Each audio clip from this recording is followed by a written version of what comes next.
Hello and welcome to New Filmmakers Los Angeles. I am delighted to be joined from one coast to another.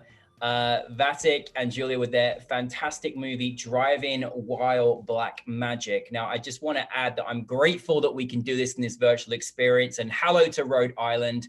But for those that haven't seen your incredible film, let's take a look at a clip. What it reveal, what it reveal, what it reveal, what it reveal, what it reveal, what it reveal,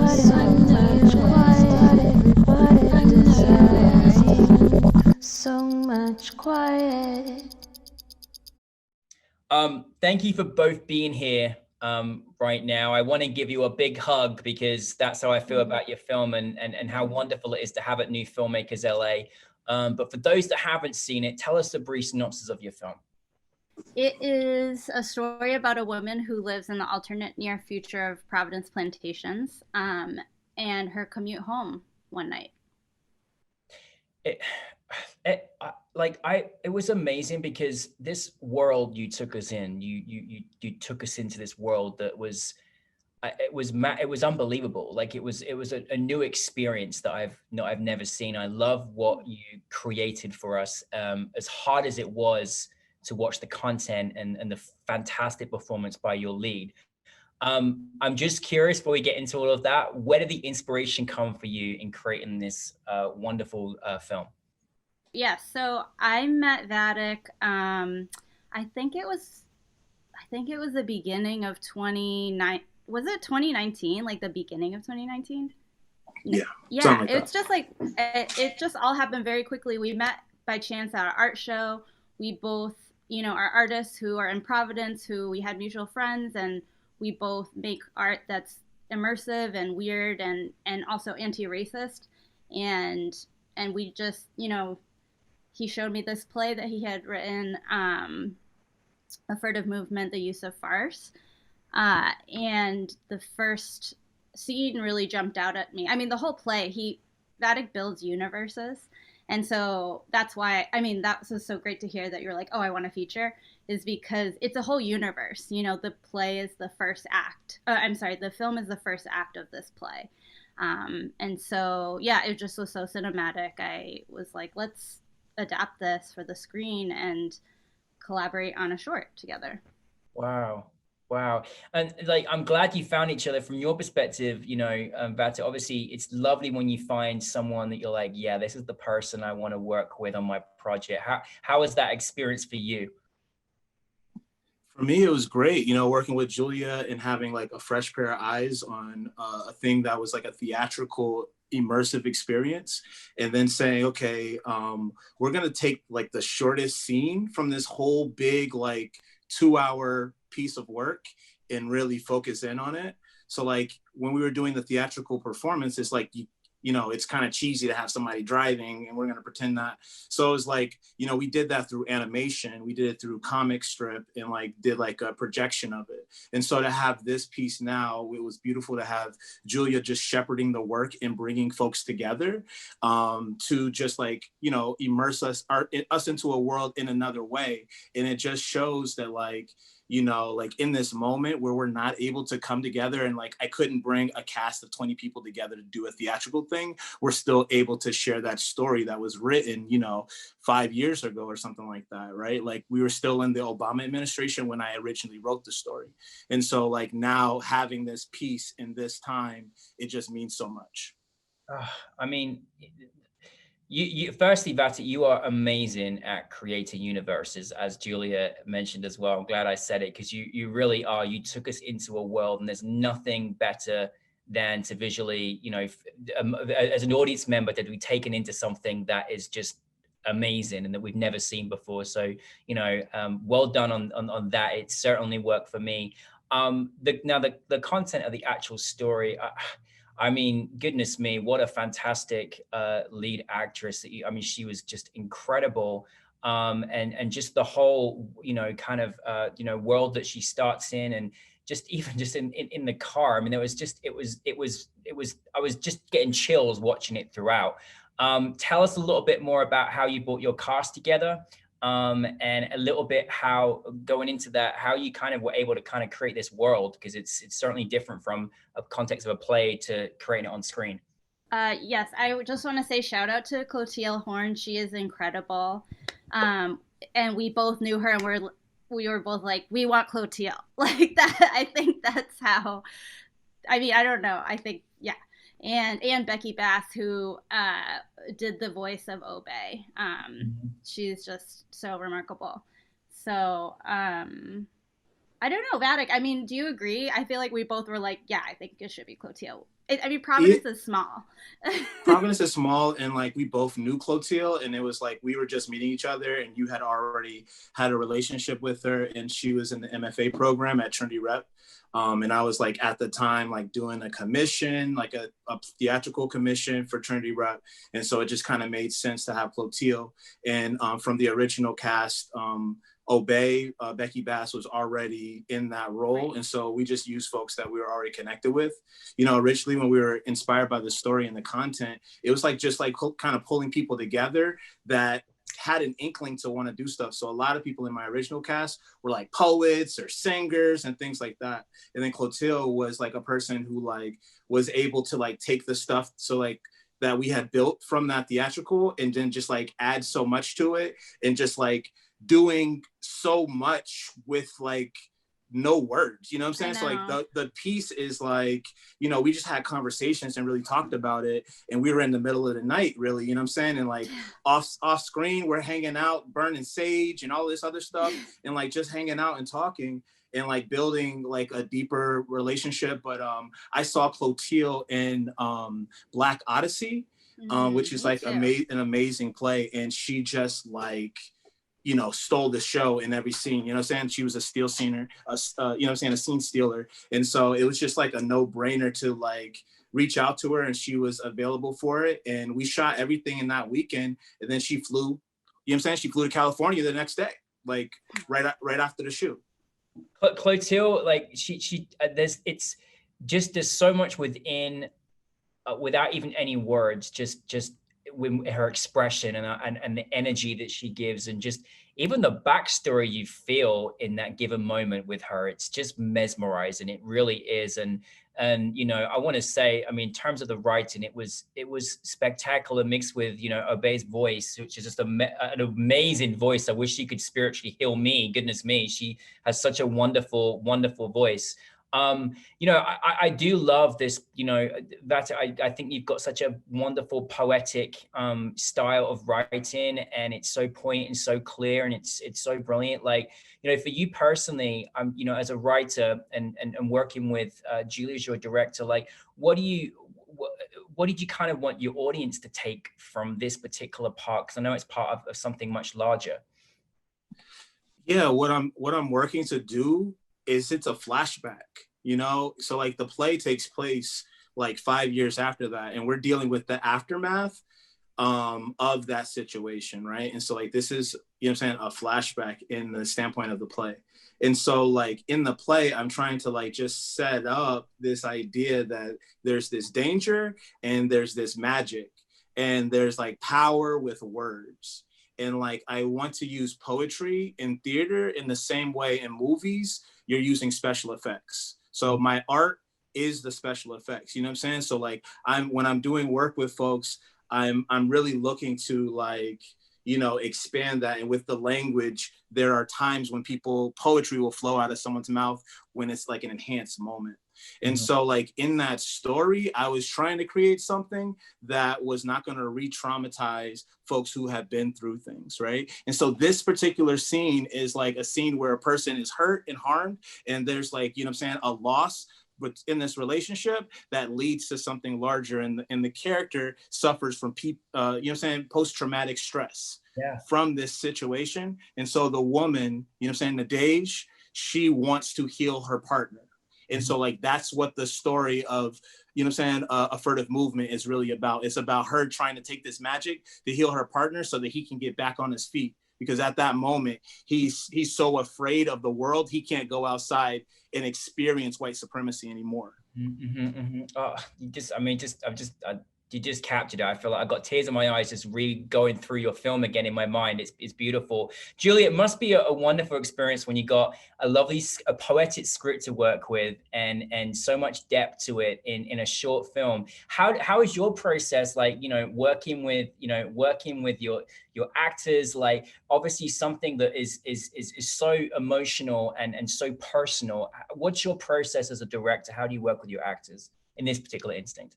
For this particular project, I don't know if I even added that much. Clotilde is such an instinctive actress. She brought so much to the scene in the car when it's just the camera is like this tight on her face, and just like, I asked her like, oh, can you cry on cue? And she's like, I got this. I just feel like also, and I don't know if this is just my understanding of it, but like people who come from theater are just, they just are so disciplined, she was just, yeah, oh yeah, no problem, and then just delivered. So I don't know if I can actually take any credit for that.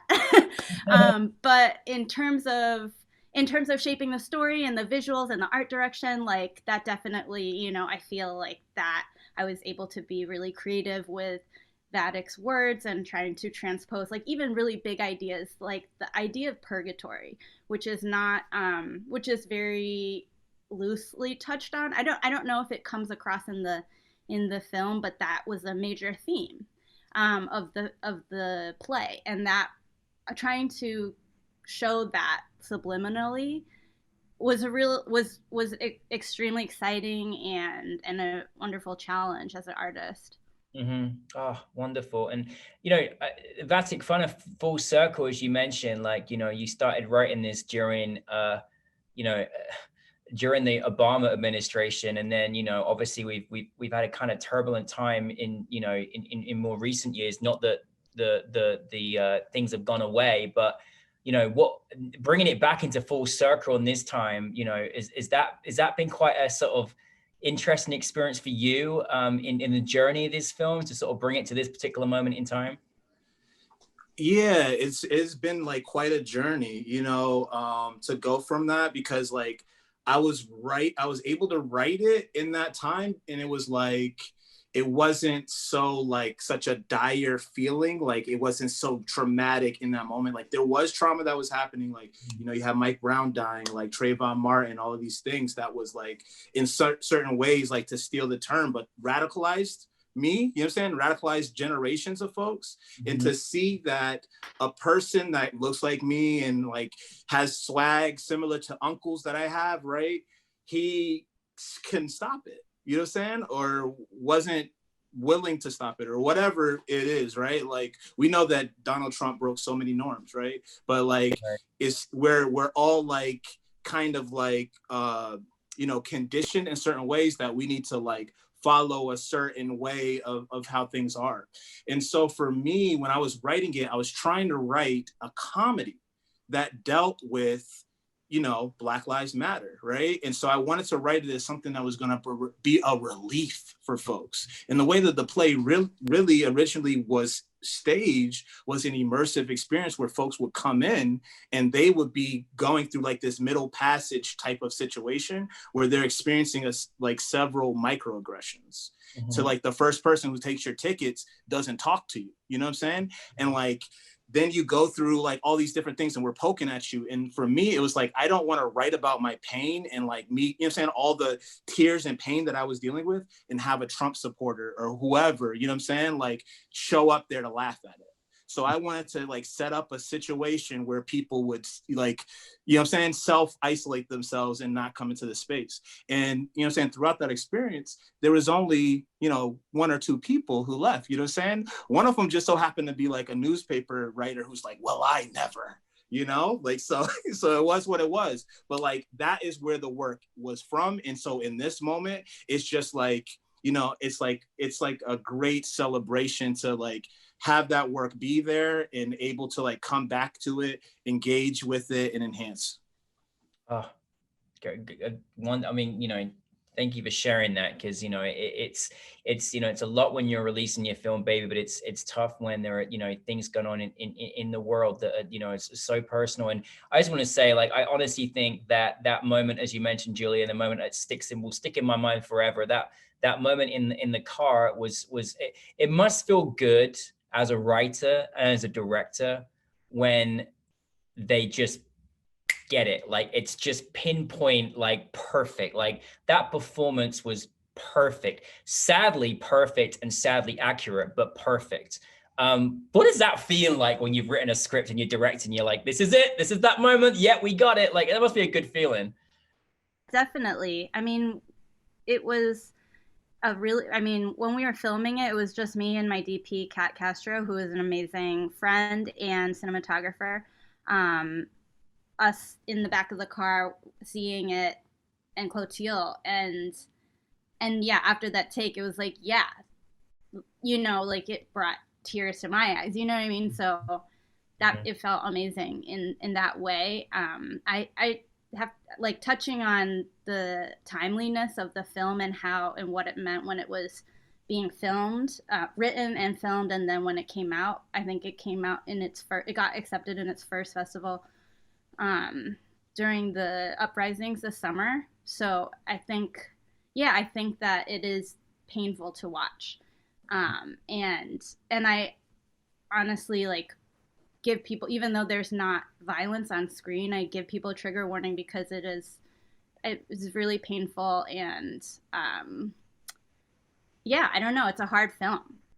Well, anyone, I mean, in all honesty, I mean, you know, everybody should watch your film. Everyone should, because unfortunately this pain is a reality. And if you can't face that, then, you know, you need to just wake up to the real world and see what people are going through. And that's why your film is so important. Like, I wish I could put this in the mailbox of every American, just because, not only because the wonderful poetic world that you've created, Vatic, and I want more of it, but also the realness and the humanity and the unfairness and the injustice and so many different levels. And, you know, the only thing I was screaming for, and I can criticize, is please give me a feature, give me more universes, please. Like, is there any room for to elaborate on this film, or what other universes are you taking us to, Vatic? Yeah, I mean, it's really it's gonna happen, right? And Julia is going to work with me, and we're gonna make it happen, right? We are working And together. there will be other folks who's gonna join us. It's gonna happen, but like the way I've been seeing it is less of a feature and more of like a series, right? Like maybe like a web series or something like that, because it's so big.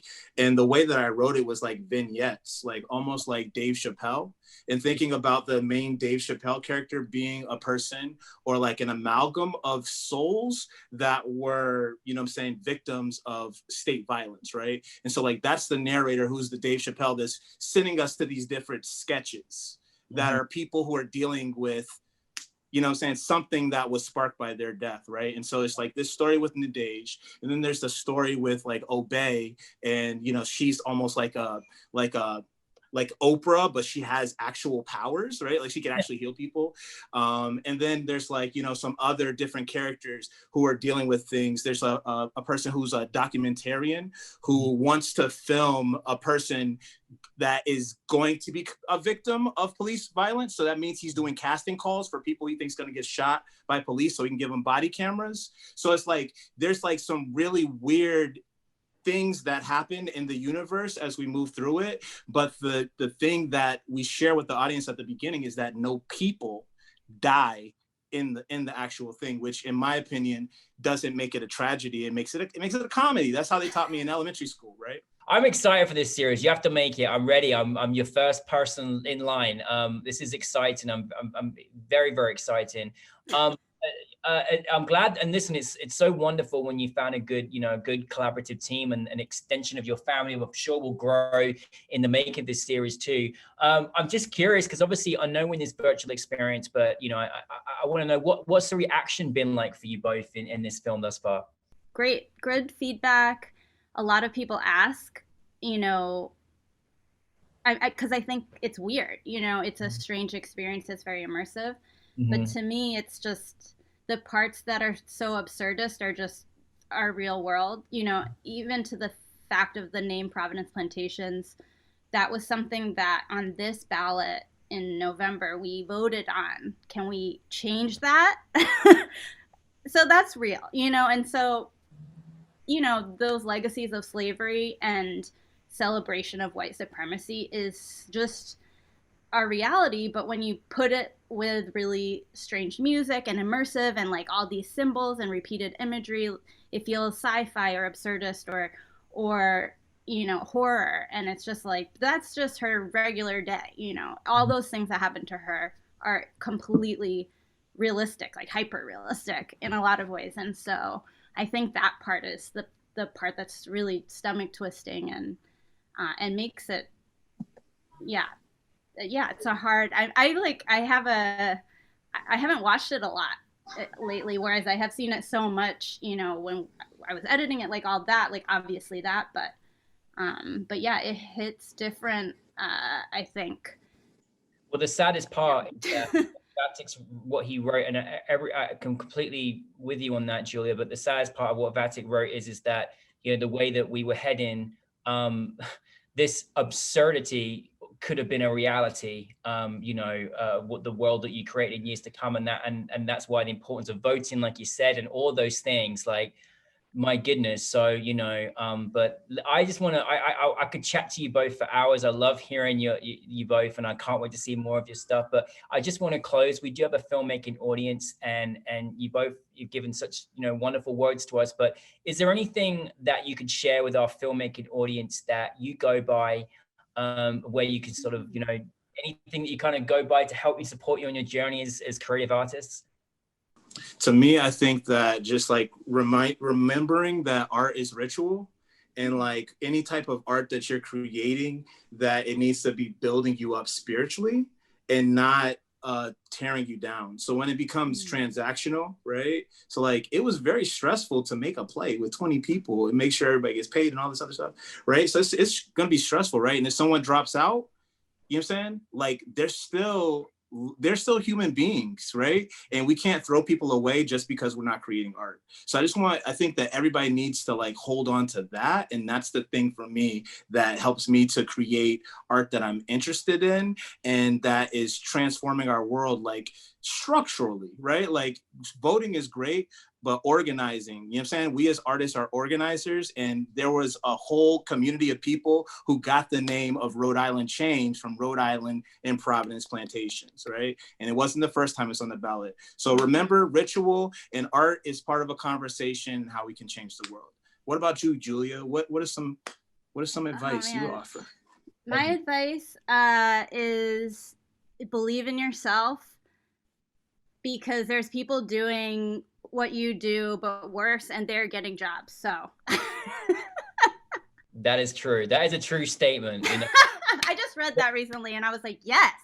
Go and watch some of the things that are out there. You'll be thinking, I can do this too, right? Absolutely. And you know, but just no, thank you. Like, you know, this is what you created was what I want to, like, the world side, you know, it was just like how I see film moving forward in the future in terms of just, you know, the creative art that you gave us, the poeticness, the depth, all of those things that was just mesmerized. And there's so many facets, like you said, Vatic, that are important to entertainment, education, learning, understanding, involving collaboration, you know, making movements, all these things. So I'm just, thank you for this TED Talk today, both of you. I think we should just call it a TED Talk. It was lovely. And nice to have a conversation about the world and life and people. And thank you for sharing this film. So thank you. New Filmmakers. So thank you very much. Thank you so much. This was such a great experience. Really, truly. Well, I want to say, I know you're working on the series, but I do want to add, I know we're about over time, but I want to add, aside from this wonderful series that I hope gets created, what is next for you both together or individually? I got it. Cool.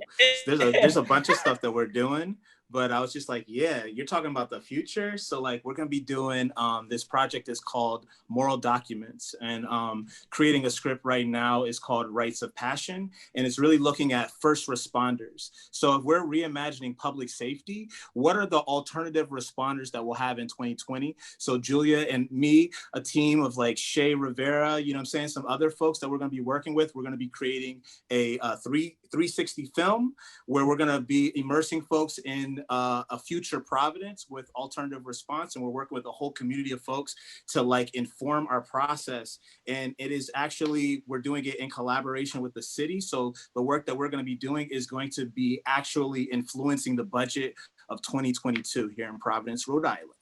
Wow. I'm loving all this great art coming from Providence, Rhode Island. That's exciting too. Amazing. Fantastic. Julia, anything to add there, or did Vatic cover it all? That was basically it. Yeah, we're bringing on Keith Hayward, who is a producer and like everything person on Driving While Black Magic too, and we're gonna make some cool 360 art that talks about defunding the police. Thank you. I want to say thank you for making that film in advance. Thank you. Listen, pleasure, both of you. Thanks for being part of us. Welcome to our filmmaking family. And just please let us know when the new work comes out, because we're waiting for it. So thank you both very much. Thank you so much.